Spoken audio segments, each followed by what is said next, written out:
ប្រមាណវិធីចែកពហុធាតុថ្ងៃនេះយើងចាប់ផ្ដើមចែកពហុធាតុមេរៀននេះចាប់ផ្ដើមតាំងពីថ្នាក់ទី8ឡើងទៅលើអាចមើលមេរៀននេះបាន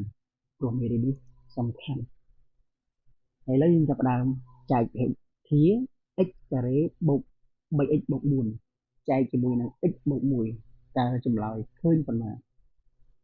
យើងធ្វើប្រមាណវិធីចែកដូចចែកលេខធម្មតាយើងសរសេរសិនមក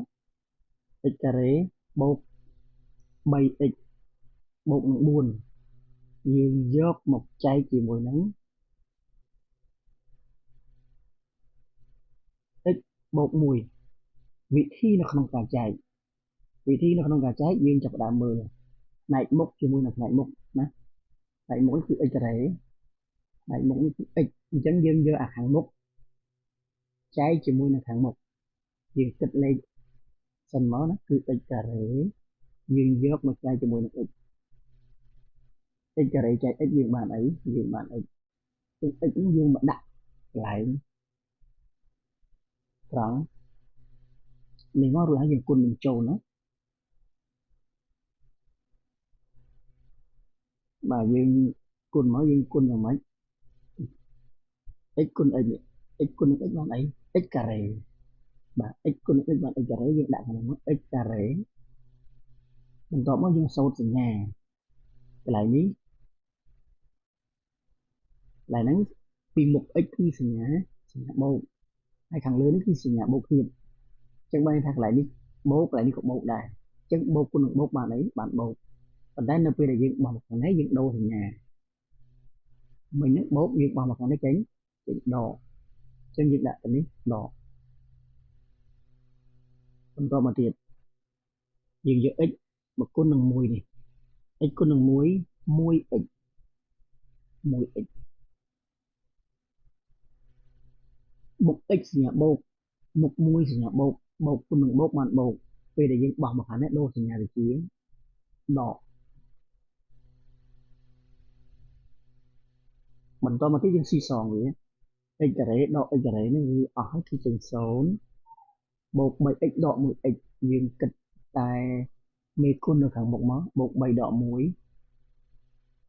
វាបាន2x សញ្ញាយកតាមលេខធំ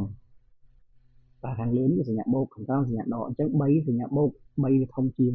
យើងយកសញ្ញាតាមលេខឲ្យធំគឺបូកគឺហើយយើងទម្លាក់លេខ4មកខាងក្រោមបូក4បន្តមកទៀតយើងយកផ្នែកមុខចែកផ្នែកមុខទៀតណាបាទផ្នែកមុខនេះគឺ 2x អញ្ចឹងយើងយក 2x ចែកផ្នែកមុខនឹងដដែលនេះគឺ x អញ្ចឹងយើងបាន 2x ចែក x អញ្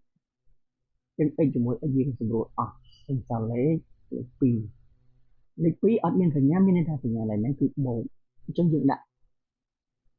ចម្លើយយើងកន្លែងនេះមកគឺបូក2ហើយយើងចាប់ផ្ដើមគុណបន្តដូចពេលដែលយើងគុណពីមុនអញ្ចឹងបាទ2គុណនឹង x 2គុណ x នេះមកណា2គុណ x 2x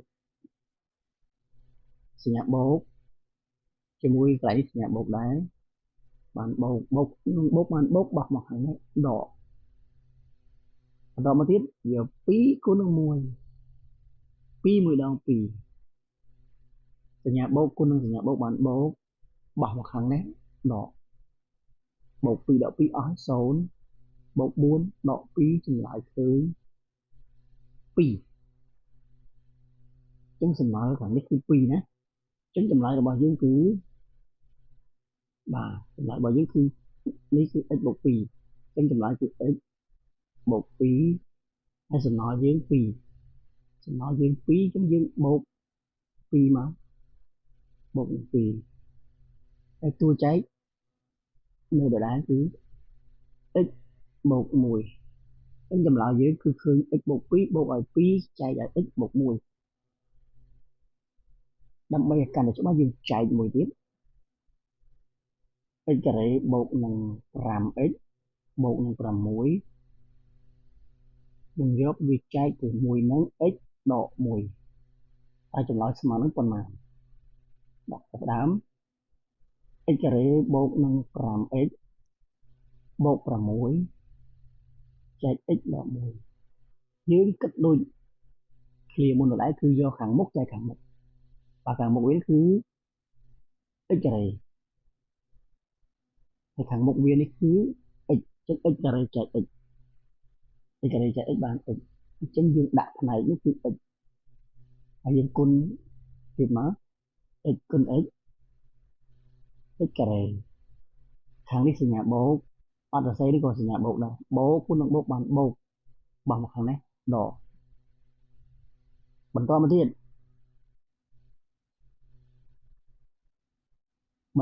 គឺ x គុណជាមួយនឹងលេខ1 x មួយដងបើ x មួយដងបានអី x មួយដងបាន x គឺ 1x ហ្នឹងហើយនេះសញ្ញាបូកហើយអានេះសញ្ញាដកបូកគុណនឹងដកបានដកបោះមកខាងនេះបូកខាងនេះ x ការ៉េដកជាមួយ x ការ៉េ0ហើយបូក5បូក1ឃើញបូកប៉ុន្មានដែរបូក 6x បន្ទាប់មកតម្លាក់បូក6ហើយបន្តមកទៀតយើងយកផ្នែកមុខចែកផ្នែកមុខទៀតណាផ្នែកមុខរបស់យើងគឺ 6x ហើយផ្នែកមុខរបស់យើងនេះគឺ x អញ្ចឹងយើងចែកមក x ចែក x អស់សល់លេខ6អញ្ចឹងឃើញបូក6យើងចាប់ផ្ដើមគុណបន្ត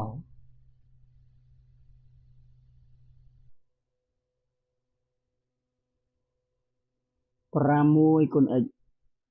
6x